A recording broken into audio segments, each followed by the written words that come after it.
వామ్మో వామ్మో నువ్వెంత అంటే నువ్వెంత నువ్వు ఒకటంటే నేను రెండంట అట్లున్నది ఇప్పుడు తెలంగాణ లీడర్ల మాటలు.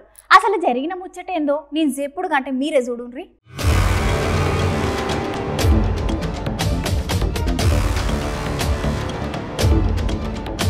అవునల్ల మొన్న ముఖ్యమంత్రి రేవంత్ సార్ అన్న మాటలకు హరీష్ రావు సార్ సుత ప్రతి సవాల్ ఇసురుండోళ్ళ.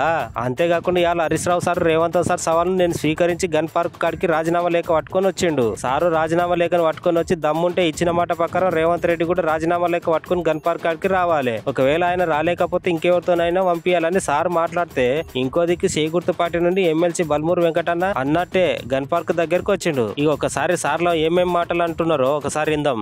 నేను ఒకటే సవాల్ చేస్తా ఉన్నాను, మీరు దేవుడి మీద ప్రమాణం కాదు, నిజంగా మీరు ఆగస్టు 15వ తేదీలోగా 2 లక్షల రుణమాఫీ ప్రజలకు ఇచ్చిన ప్రకారంగా 6 గ్యారంటీలు 13 హామీలను మీరు బాండ్ పేపర్ల మీద రాసిచ్చారు. వాటన్నింటినీ ఆగస్టు 15వ తేదీలోగా మీరు అమలు చేసినట్టయితే నేను నా శాసన సభ్యత్వానికి రాజీనామా చేసి తిరిగి ఉప ఎన్నికల్లో పోటీ కూడా చేయను అని చెప్పి ముఖ్యమంత్రి గారికి సవాల్ వేశారు. ముఖ్యమంత్రి గారు కూడా గన్ పార్క్కి వచ్చి మేధావుల సమక్షంలో తన రాజీనామా పత్రాన్ని కూడా మేధావులకు అందించాలని చెప్పి నేను డిమాండ్ చేశాను. ఆయనే ముందు నన్ను అడిగాడు, హరీష్ నీ రాజీనామా పత్రం జేబులో పెట్టుకోమని. నేను నా రాజీనామా పత్రం తీసుకొని ఈరోజు గన్ పార్క్ దగ్గరికి బయలుదేరుతా ఉన్నాను. మీరు రండి, మీ రాజీనామా పత్రం పెట్టండి, నా రాజీనామా పత్రం మేధావుల చేతిలో పెడదాం. ఒకవేళ మీరు అమలు చేసినట్టయితే నా రాజీనామా పత్రాన్ని స్పీకర్ గారికి పంపిస్తాను. మీరు అమలు చేయలేకపోతే మీ రాజీనామా పత్రాన్ని గవర్నర్ గారికి పంపించండి. అప్పుడు ప్రజలకు నమ్మకం కలుగుతుంది. లేదంటే నువ్వు మళ్ళొక్కసారి రాష్ట్ర ప్రజల్ని మోసం చేస్తున్నావని, పార్లమెంట్ ఎన్నికల కోసం దేవుడి మీద ప్రమాణాలు చేస్తున్నామని చెప్పి ప్రజలు స్పష్టమవుతుంది. ఎందుకంటే మీకు అలవాటు, గతంలో కూడా కొడంగల్లో ఓడితే రాజకీయ సన్యాసం తీసుకుంటామని మాట తెప్పిన చరిత్ర మీకున్నది.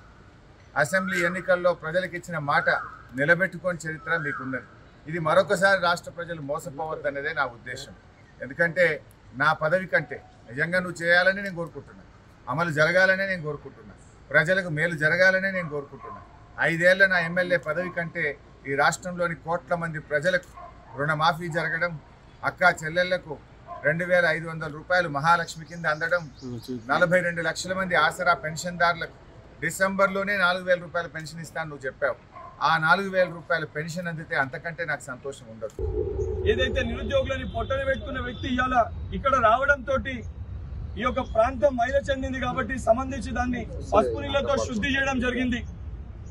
హరీష్ రావు గారికి గత 10 సంవత్సరాలుగా బీఆర్ఎస్ పార్టీ నాయకులకు ఏ రోజు కూడా అమరవీరులు గుర్తుకు రాలే. ఈ రోజు ఏదైతే సవాల్ విసురుతూ ఏదైతే రాజకీయ లబ్ధి కోసం ఏదైతే సంబంధించి అసెంబ్లీ అఫైర్స్ మినిస్టర్ గా పనిచేసిన సుదీర్ఘ రాజకీయ అనుభవం ఉన్న మీకు ఏ రకంగా రాజీనామా లేక ఒక ప్రొసీజర్ ప్రక్రియ ఏ రకంగా పంపన్నో కూడా అవగాహన లేకుండా ఉద్దేశపూర్వకంగా కేవలం ఏంటంటే ఒక పొలిటికల్ మోటివ్ తోటి ఒక రాజకీయ లబ్ధి పొందుదామని చెప్పి తీసుకొచ్చి రాజీనామా లేఖని ఇక్కడ పత్రికా విలేకరుల సమక్షంలో ఇవ్వడం జరిగింది.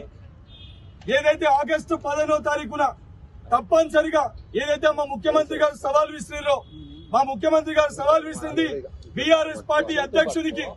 ఏదైతే మేము ఆగస్టు 15 లోపల రుణమాఫీ చేసి తీరితే బీఆర్ఎస్ పార్టీని రద్దు చేస్తారా అని చెప్పి చెప్పడం జరిగింది. హరీష్ రావు గారు మీరు ఆ పార్టీలో మరి మీరు కేవలం ఒక జీతగాడు మటుకే నిజంగా కలవకుండా చంద్రశేఖర్ రావుని బయటికి రమ్మనండి. ఆగస్టు 15వ తారీఖున ఏదైతే రైతులకి 2 లక్షల రూపాయలు రుణమాఫీ చేస్తే బీఆర్ఎస్ పార్టీని రద్దు చేస్తామని చెప్పి కల్వకుంట్ల చంద్రశేఖర్ రావు గారిని బయటకు వచ్చి చెప్పమని చెప్పండి. దానితో పాటు ఏదైతే మీరు సమర్పించిన మీ రాజీనామా లేఖని ఎమ్మెల్సీ హోదాలున్న నేను ఆగస్టు 15వ తారీఖున 2 లక్షల రూపాయలు రైతులకు రుణమాఫీ చేసిన తర్వాత నేను బాధ్యత తీసుకుంటా. మీ లేఖని వృధా కానియా తప్పనిసరిగా ఏదైతే 2 లక్షల రూపాయల రుణమాఫీ అయిన తర్వాత స్పీకర్ గారి దగ్గరికి వెళ్లి మీ రాజీనామాని వృధా కాకుండా మీ యొక్క రాజీనామాని ఆమోదింపజేసే ఒక బాధ్యత కూడా నేను తీసుకుంటా.